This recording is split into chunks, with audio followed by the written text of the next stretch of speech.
Olá, meu aluno, minha aluna, tudo bem? Estamos de volta agora, pertinho da prova. Deixei para o último segundo as atualidades do mercado financeiro. E, de fato, tudo o que aconteceu de março até hoje, você vai estar sabendo aqui na nossa aula especial. Então, olha só, agora estamos na semana da prova e é o momento em que você vai agora, basicamente, rever o que de mais importante aconteceu no ano de 2015. Só o ano acabou? Claro que não. Isso aqui não é aquela retrospectiva do Globo Repórter, não, né? Isso aqui é simplesmente para a gente analisar os principais pontos. Vamos agora simplesmente enumerar alguns? Vem aqui comigo. Olha só, por exemplo, o Brasil perdeu para a empresa Standard & Poor's a sua qualidade de grau de investimento. O dólar disparou. Também nós vimos que o preço das ações nas bolsas de valores despencarem. O PIB brasileiro, negativo. Superávit primário, não existe. Uai, professor, então é só notícia negativa? Só, não tem muito o que a gente comemorar, não. Preço das commodities, em queda. Tá? Boa notícia, você vai passar no concurso. Olha aí, quer notícia melhor? Boa notícia melhor do que essa daí? Você não vai encontrar, né? E além disso, tivemos o incremento dentro do chamado mercado bancário de um chamado boleto bancário registrado. Antigamente você pegava um boleto bancário e ele não permitia nenhum tipo de registro. Então não se exigia que ele fosse registrado pelo vendedor e pelo comprador. Agora não. O vendedor pode registrar quem é o devedor desse boleto. Na hora que ele faz esse registro na instituição financeira, ele pode se utilizar agora desse boleto como lastro para uma operação de crédito. Como assim? Imagine que eu tenho uma concessionária de automóveis. E nessa concessionária eu vendi um carro e vendi esse carro em 12 vezes para alguém que eu conhecia, no boleto. Assim, pô, mas professor, esse do concessionário tu arrisca, né? Arrisco mesmo. Aí separei lá em 12 parcelas. E aí o que eu faço? Como eu sei que todo mês eu vou receber, vamos supor, 5 mil reais, 10 mil reais, eu vou até o banco e falo, banco, o meu cliente Flávio, ele comprou aqui um automóvel, vai pagar em 12 parcelas. Tá aqui os dados dele, eu estou registrando o devedor. O banco verifica a condição de pagamento desse devedor e, se for satisfatória, ele já adianta para a concessionária o valor relativo das parcelas futuras. Então, se eu tenho 12 parcelas de 10 mil reais para receber, de 8 mil reais, o banco já me adianta, claro, cobrando uma taxa de juros pela antecipação do crédito, pela antecipação do recebível. Isso só é possível por quê? Porque há o registro do devedor. Então, vamos para a tela? Vamos começar a estudar tudo isso aí? E você só estuda isso aqui no aulamóvel.com. Atualidades do mercado financeiro, qualquer coisa, profbeto.fernandes@gmail.com. Olha só, nova plataforma de boletos de pagamento de cobrança registrado. Olha só então, o que acontece? Nós temos agora a possibilidade de você registrar esse boleto. Nova plataforma de boletos de pagamento de cobrança. A primeira ação está em vigor desde junho de 2015, por isso estamos estudando aqui. Quando a rede bancária deixou de ofertar o produto cobrança sem registro, ou seja, os novos contratos de cobrança bancária somente serão feitos por meio de uma cobrança registrada. Lembrando que a cobrança registrada possui as seguintes vantagens. Primeiro, permite que eu faça uma gestão melhor da minha carteira. Eu sei exatamente quem pagou o boleto, o que foi pago e quando foi pago, tá? Posso fazer a conciliação de relatório de uma gestão mais apurada, posso garantir uma maior segurança e a entrega eletrônica por meio do débito direto autorizado. Exatamente, eu posso autorizar o pagamento direto, tá? É um assunto que é uma novidade. Se o devedor tiver cadastrado pelo credor, ele consegue fazer esse débito automático aí, previamente autorizado. E ainda o uso, que é o principal tópico da prova, uso dos boletos como lastro em operações de crédito. É aqui que está a sua questão de prova, tá bom? Uso do boleto como lastro para operações de crédito. Como eu expliquei a você, você vai até o banco e ele irá, nessa situação, utilizar o perfil de crédito do devedor para saber se te adianta ou não os recursos. Tranquilo? Agora, segundo ponto aqui, ó, meta de inflação.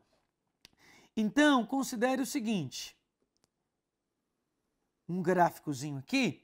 Ao longo dos anos, o Brasil estabeleceu como meta para a inflação o percentual de 4,5%. Então, aqui, ó, o centro da meta seria meta de inflação 4,5%.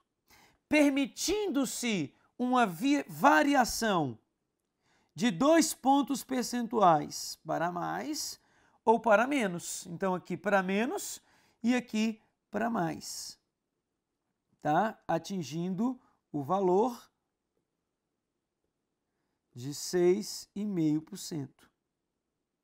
Ao longo dos anos, a meta de inflação, ela sempre esteve dentro do teto da meta, tá? Dentro dos 6,5%.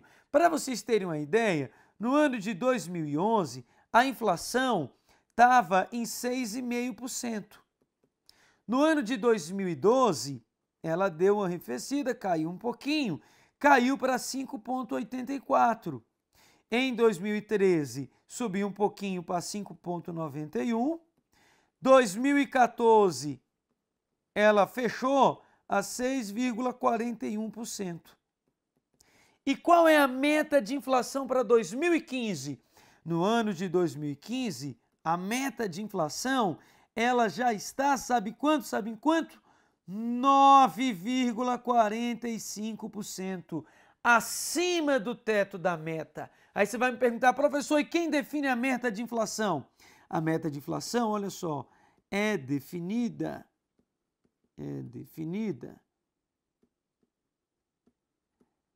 pelo Conselho Monetário Nacional. Cabe ao Conselho Monetário Nacional definir a meta para a inflação. E a meta, o centro da meta é de 4,5%. Agora, quando a inflação ultrapassa o teto da meta, o presidente do Banco Central deverá publicar ou enviar, deverá enviar ao ministro da Fazenda em carta aberta, em uma carta aberta, os motivos e as soluções para que ela volte ao patamar aceitável ou ao patamar previamente determinado.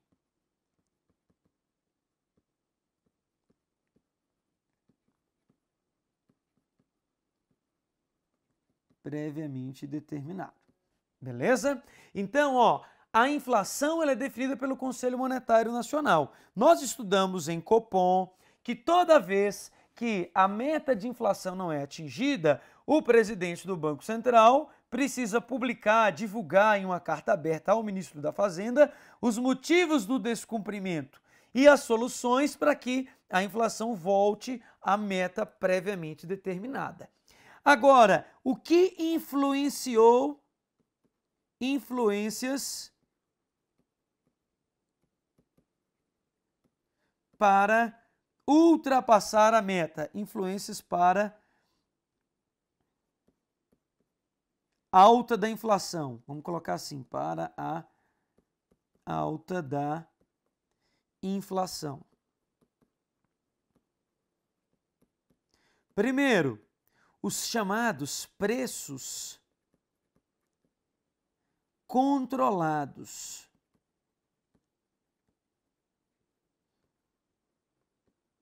Pelo governo, conhecido como tarifaço. O tarifaço fez com que a inflação aumentasse. Não aumentou os preços livremente pactuados pela sociedade. O que realmente aumentou foram os preços onde o governo controla. Isso fez com que a inflação disparasse, tá? Essa inflação, ela também foi influenciada pelo excesso de gasto público. Excesso de gasto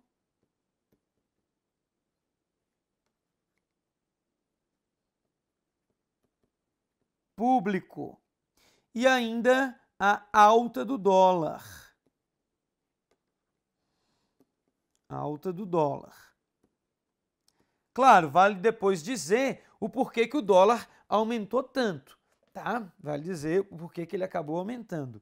Agora, que consequências a inflação elevada gera? Consequências.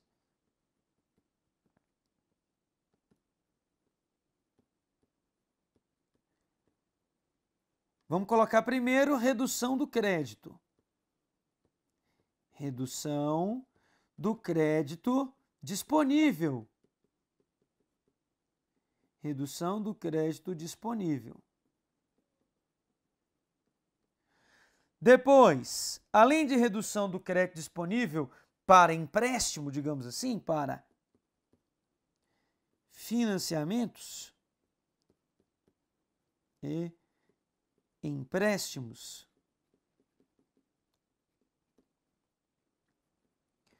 o aumento da inadimplência.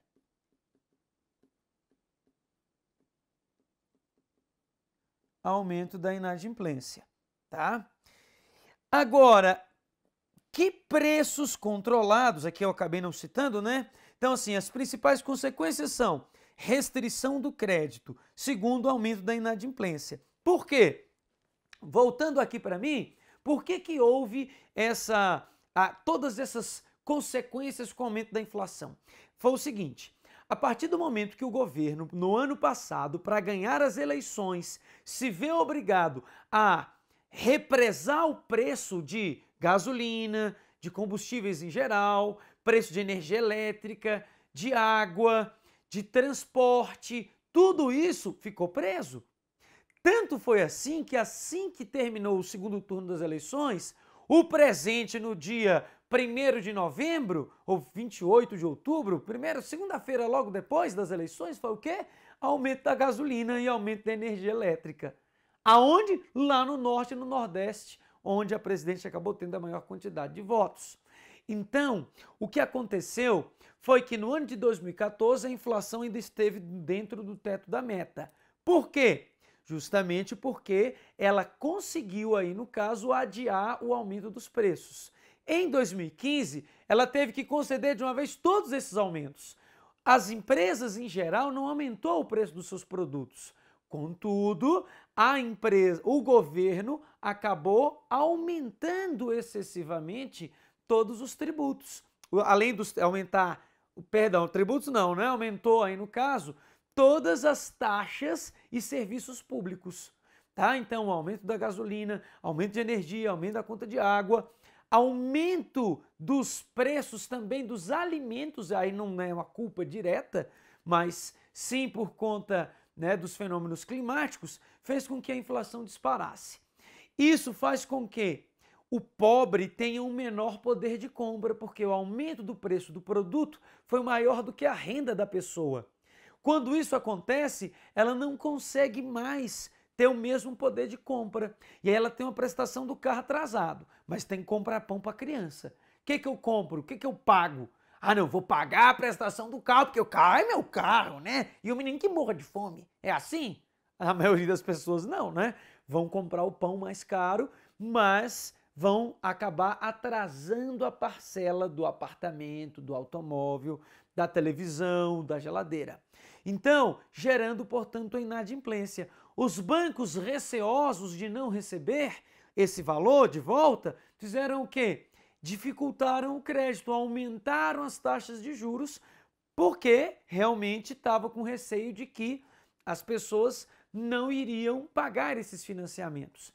A pessoa não conseguindo financiamento, a loja vende menos. Se a loja vende menos, ela é obrigada a reduzir o preço. Só que ela reduz tanto o preço que é menor do que o preço de custo, que ela fala o seguinte, poxa, para ganhar esse percentual de 2, 3% negativo, eu preferia ficar em casa sem fazer nada e deixar o dinheiro lá dentro do Tesouro Direto, numa aplicação financeira. Para que eu vou perder meu tempo, minha paciência lidando com o público, lidando com funcionário, se eu posso ficar em casa assistindo Sessão da Tarde, Lagoa Azul e meu dinheiro rendendo no banco? Eu vou ter dor de cabeça com funcionário para quê? E aí você não, algumas pessoas vêm chamar esse empresário de coxinha, sendo que sem ele, você não, os funcionários das empresas privadas, você é funcionário do Banco do Brasil, os funcionários das empresas privadas vão trabalhar onde? Então não adianta você apenas imaginar que é o trabalhador que tem todos os direitos e tentar dificultar a vida da empresa, que vai chegar uma hora que o empresário que tem dinheiro vai falar, quer saber? Vou fechar essa bodega aqui e vou aplicar no mercado financeiro. Vou aplicar nos títulos públicos que estão rendendo muito bem. E por que os títulos estão rendendo muito bem? Bom, olha o que acontece. Com base em tudo isso, se não bastasse o aumento desses serviços controlados, plano de saúde, gente, como o plano de saúde aumentou, o governo gasta demais e gasta mal, porque não gasta com investimento, criando novas malhas de transporte, ficar só com rodovia, tá? Investiu muito pouco em ferrovia. O que aconteceu? O governo, com a redução das compras das famílias, o governo passou a arrecadar menos, mas a despesa continuou alta, a despesa não espera, a despesa é fixa e, na verdade, crescente. E a receita ela veio decrescente. E aí o governo experimentou, depois de muito tempo, um déficit nas contas primárias. Vem comigo para o quadro que eu vou te mostrar agora o que é o chamado superávit primário. Você já sabe, quem define a meta de inflação é o Conselho Monetário Nacional. Por que é o Banco Central que emite essa carta? Porque lembra-se, cabe ao Banco Central, por meio do Copom, fazer com que a inflação volte para a meta estabelecida, tá? Papel do Copom fazer com que a inflação volte para a meta. Como é que ele faz isso? Aumentando a taxa Selic. Vamos ver justamente isso aqui agora. Olha só. Superávit primário é o resultado positivo, superávit, né? De todas as receitas e despesas do governo, excetuando gastos com pagamento de juros. Então, tudo que o governo arrecadou, menos que o governo gastou, retirado, menos também os juros para pagar a dívida, eu chamo isso de superávit primário. O déficit primário ocorre quando esse resultado é negativo. Ambos constituem o chamado resultado primário, tá? O resultado primário é importante porque indica a consistência entre as metas de política macroeconômica e a sustentabilidade da dívida. Em outras palavras, é a capacidade que o governo tem de honrar seus compromissos. Se não está sobrando dinheiro, como é que ele vai pagar o que deve? A dívida externa. Uai, professor, mas até onde eu sei, a dívida externa foi paga pelo Lula. O Lula pagou o FMI, a dívida externa não. Toda vez que eu emito um novo título público e um estrangeiro compra, está gerando aí uma dívida externa. É quando o Banco do Brasil, o governo brasileiro se capitaliza no exterior com os chamados títulos C-Bonds, tá? Vendendo esses títulos no exterior, ele está se capitalizando. Então, o governo precisa ter um crédito adicional, um dinheiro a mais, para pagar a quem ele emprestou. Veja se é justo, você empresta dinheiro para o governo. Aí vem alguém e chega o seguinte: não vamos pagar a essas pessoas que emprestaram dinheiro para o governo, não, porque são safados, emprestaram para ganhar 15%. Peraí, eu emprestei porque o Brasil me pediu. Então, se for o Brasil que pediu o empréstimo e eu fiz, eu tenho o direito de receber. O investidor, imagine você, a partir de R$30 você pode emprestar para o governo. Ele simplesmente vira para você e diz que não vai pagar? Não, eu não vou pagar porque eu vou pagar o Bolsa Família. Tá, mas peraí, essa pessoa que emprestou dinheiro para o governo para que ele pudesse realizar uma atividade. Não estou dizendo que o governo tem que deixar de fornecer o Bolsa Família, mas ele tem que fazer uma estrutura, reduzir ministério, reduzir salário. Para quê? Para que ele consiga dar conta de todas as suas obrigações. Não foi o que ele fez. Olha comigo aqui na tela de novo.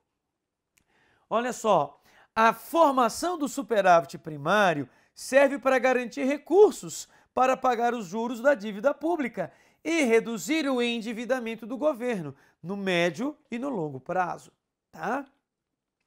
Em 2014, o resultado primário foi negativo pela primeira vez desde que o Banco Central começou a computar os dados do setor público, que inclui governo federal, estadual, municipal e empresas estatais. Isso começou em 2001. O déficit foi de 32,5 bilhões em 2014. Pra você ter uma ideia, em 2013 houve um superávit de 91,3 bilhões de reais, tá? Então, esse foi o superávit. E aí, olha o que acontece. No ano de 2015, entra Joaquim Levy como ministro da Fazenda com o objetivo de estimar um superávit primário, para que no ano de 2015 a gente tivesse um superávit primário. E aí esperava-se que esse superávit ficasse em torno de 2% do PIB, 1,1% do PIB, e no final das contas ficou estabelecido que o superávit primário seria para 2015 de 0,15% do PIB, do Produto Interno Bruto, do total de riquezas produzidas no Brasil, tá? 0,15% do PIB, que corresponde a 8,5 bilhões de reais. Que é isso, gente? 8,5 bilhões de reais. Só a Lava Jato, segundo o Sérgio Moro declarou ontem, conseguiu desviar 3, eu disse 3, não foi bilhões, não, foram 3 trilhões de corrupção nos últimos anos no Brasil. Não só na Lava Jato, mas em todo o esquema aí para a manutenção de certas oligarquias de poder, né? Então, a meta do superávit primário para o ano de 2015, 0,15, tá? Para o ano de 2016, a projeção está para 0,7% do PIB. Esse é o valor reduzido, porque lembra que eu te disse que a meta original era 2%, tá? Então, essa era a meta original. A meta menor reflete a dificuldade do governo em equilibrar as contas públicas, no momento em que a arrecadação de impostos diminui, mas os gastos públicos continuam elevados, tá? Os gastos públicos não diminuíram. Olha só aqui, ó, o resultado primário dos últimos anos. Em 2002, nós tivemos um superávit de 3,19% do PIB, 3,23%, ó, foi mantendo em 3 durante um bom tempo, né? E aí, no ano de 2009, tivemos uma crise de 2008 para 2009, mas ainda assim com superávit. 2010, 2,62%, 2,94%, só que daí para frente, ó, a responsabilidade do governo e a preocupação dele com o superávit foi diminuindo. 2012 foi só 2,23%, 2013 pior, 1,77%, 2014 menos 0,59% do PIB. E em 2015 também está negativo, não estamos conseguindo chegar no superávit. A tendência é de que no final do ano a gente não consiga bater o 0,15. Por que não? Porque o governo não conseguiu aprovar no Congresso as reduções de gastos previstas, tá? Então aí no caso pode ser que não se atinja. E olha só o que mais interessante aconteceu. A meta da taxa Selic. A meta da taxa Selic bateu 14,25% ao ano. Para você ter uma ideia, a taxa Selic no ano de 2011, ela foi de 11%. 2012, a taxa Selic estava em 7,75%. Em 2013, aí taxa Selic já estava bombando, chegando a 10%, começou a subir. 2014, mesmo em ano eleitoral, aumentou um pouquinho para 11,75%. Quando foi em 2015, tivemos a maior alta, 14,25%, tá? Ao ano, a taxa Selic é o patamar atual, tá bom? E o que reflete a taxa Selic elevada? Bom, veja só, aqui está o governo, esse governo ele tem receitas e tem despesas. Quando a despesa é maior que a receita, gera o que a gente chama de déficit público, ou déficit nas contas públicas, déficit primário. Ele precisa fazer com que a receita dê conta de pagar a despesa. E aí o que ele vai fazer? O governo emite títulos, tá? Deixa eu só ver uma coisinha aqui. Tela toda minha, tá? O governo emite títulos públicos. Títulos públicos.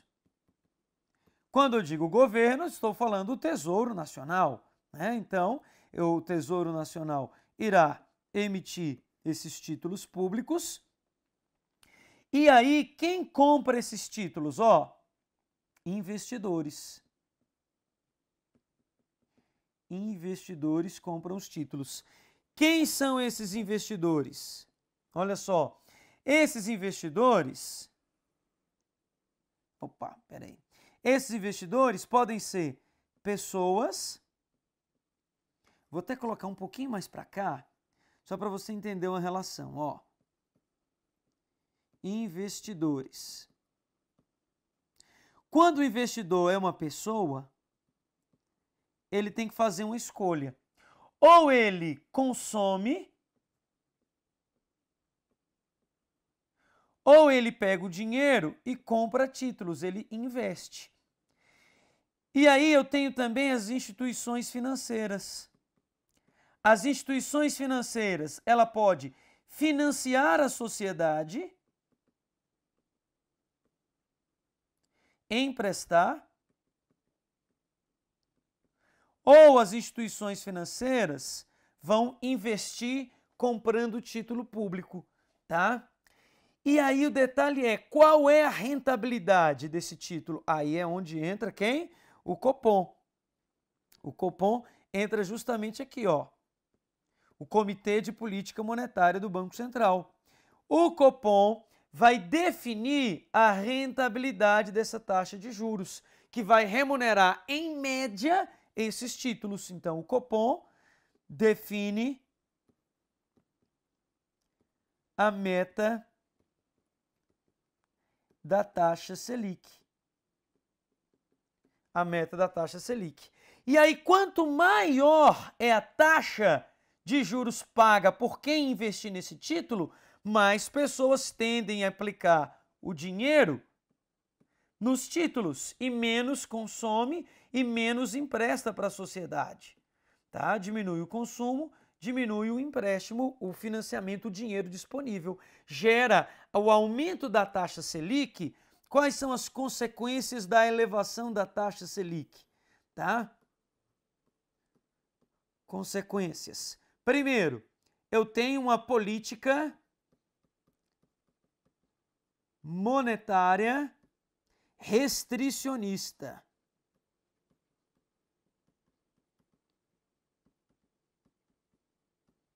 Eu estou contraindo, estou restringindo o crédito. Por que isso vai acontecer?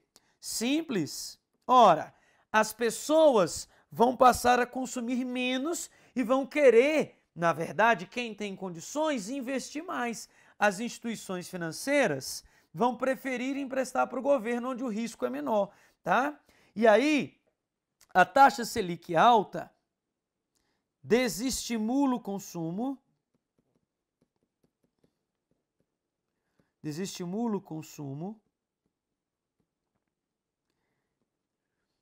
privilegia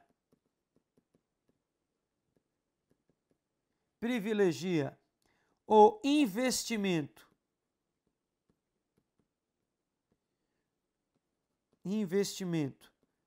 financeiro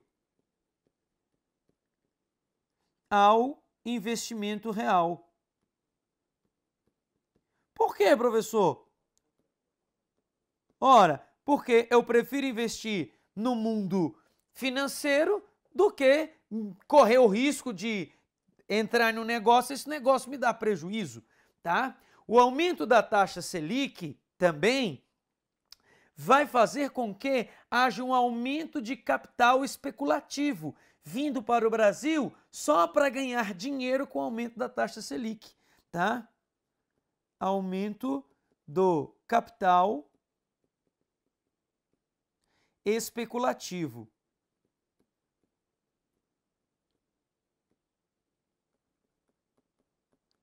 Aumento do capital especulativo. Bom, esse capital especulativo é um capital estrangeiro que entra no Brasil e tem por objetivo fazer o quê? Justamente somente aproveitar o aumento das taxas de juros, tá? Então, não tem objetivo nenhum de permanecer no Brasil durante muito tempo, tá? Então, o objetivo central aí seria basicamente ganhar juros no Brasil. E o pior, com a taxa de juros alta, o que vai acontecer? Aumenta o endividamento público. Aumenta o endividamento público. Colocamos as consequências. E qual seria o objetivo de fazer isso? Tá? Objetivo de aumentar a taxa Selic. Qual é o objetivo?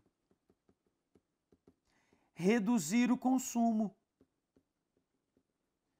Reduzir o consumo para fazer com que a inflação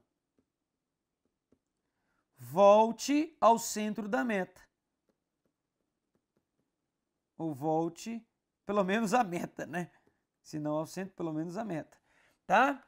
Então, o objetivo central é reduzir o consumo. Ora, se as instituições financeiras vão emprestar menos para a sociedade, com a taxa Selic alta, uma outra consequência é essa, né? Tá vendo o tanto de consequência que a gente tem aqui? Tá? Vamos só ampliar aqui essas consequências, ó. As instituições financeiras emprestam menos. Já falamos isso, né? Emprestam menos. Então, muito bem. Aí agora, como é que o Banco Central pode agir nesse caso? O Banco Central, ele tem títulos em estoque. Quando o Banco Central está pensando em retirar a capacidade de empréstimo das instituições financeiras, o que o Banco Central vai fazer? Ele entra vendendo títulos, tá? Nas chamadas operações de open market, operações de mercado aberto. Então, ó, o Banco Central, ele vai fazer o quê? Entrar no mercado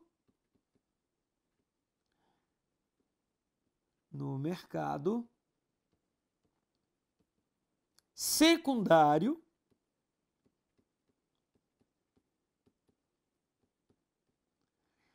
vendendo títulos do Tesouro Nacional. Lembre-se que o Banco Central não pode emitir título próprio. Então ele entra no mercado secundário vendendo títulos do Tesouro Nacional. Pessoal, por que é mercado secundário? Esses títulos que o Banco Central tem, ele adquiriu das instituições financeiras e não do governo. O Banco Central não pode emprestar dinheiro para o governo. Para a gente fechar esse bloco aqui, olha só, vem aqui comigo. Vamos ter aqui um segundo bloco sobre esse assunto. Por que o Banco Central está impedido de emprestar dinheiro para o governo? Porque quando o Banco Central empresta dinheiro para o governo, é o governo emprestando para ele mesmo. Ele simplesmente imprimiria mais dinheiro, daria para o governo vai e gasta mais. Quando ele gasta mais, aí o dono da loja aumenta o preço do produto, porque quem está comprando mais? O governo e não o povo. Quando isso acontece, aumentando o preço do produto, o salário do povo não aumentou. Vai gerar, portanto, inflação. E quem é que vai pagar o pato dessa inflação? O povo. Porque o governo gastou demais, que ele só teve que imprimir.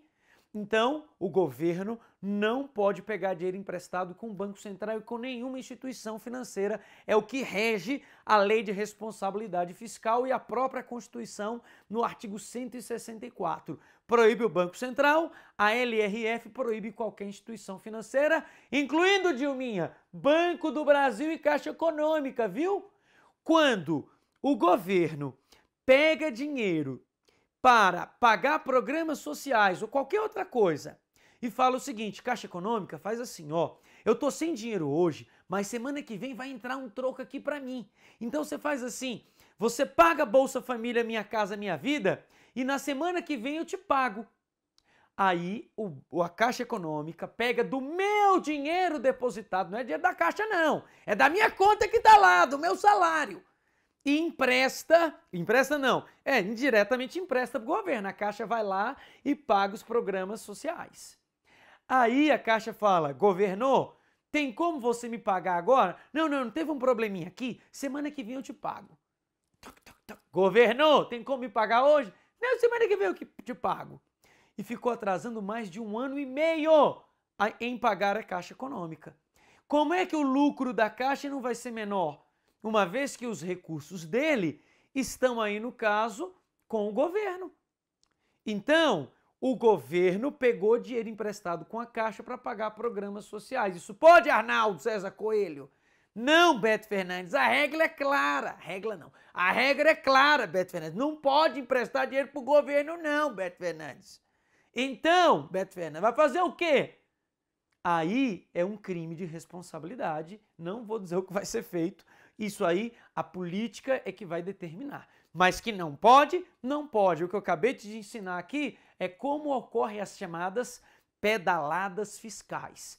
E aqui eu vou falar de politicagem, um detalhe só. Rebatendo o Lula. Lulão, isso aqui é para você, Lula. Olha só, você foi falar essa semana que as pedaladas fiscais foram necessárias para pagar o Bolsa Família, o Minha Casa Minha Vida. E a Dilma vai perder a presidência por pensar no social. Lulão, parabéns. Não tira a tua razão, não. Você tá certo nessa parte. Eu acho ruim uma presidente perder o cargo porque teve que pagar programas sociais, coitada. Ela estava pensando no mais pobre e vai perder o cargo porque pensou no mais pobre. Culpa do safado do coxinha, então, né? Só que, sabe quando isso começou a acontecer? Em 2014. O que aconteceu em outubro de 2014 em 2 turnos? Me diga aí. Eleição. Então ela ampliou os programas sociais sem condições para isso, para ganhar as eleições? Estou entendendo. Então era compra de voto, né? Entendi, Lulão. Então, ou eu ampliava o Bolsa Família, ou eu ampliava o Minha Casa Minha Vida, ou eu não tinha, por exemplo, a quantidade de votos, sei lá o quê, pelo menos era a pretensão. Não estou dizendo que, de fato, os votos da Dilma aumentou por conta disso. Contudo, foi no ano eleitoral que o Bolsa Família e o Minha Casa Minha Vida expandiram em mais de 1/3, sem ter condições para isso. Não é que o Bolsa Família é errado, não é que o Minha Casa Minha Vida é errado, não é isso não. é que eu só posso ampliar desde que eu tivesse reduzido a despesa. Por que não reduziu os cargos comissionados? Por que não foi lá e reduziu o número de ministérios? Reduziu o salário em 20% de cada um para garantir a ampliação do Bolsa Família e não cometer uma ilegalidade. Então, o Lula está errado só por conta disso, porque foi ano eleitoral, fez para ganhar as eleições, beleza? Tá aí a minha opinião política, opinião, realmente, aí no caso, cada um tem a sua, essa é a minha, para que você possa, eu dei a minha opinião para que você entenda exatamente o que aconteceu. Professor, isso pode cair? Acho extremamente difícil. Cair exatamente falando pedalada fiscal, mas é importante que você saiba que a Caixa e Banco do Brasil não pode emprestar para o governo. Te vejo daqui a pouco, um abraço e até lá!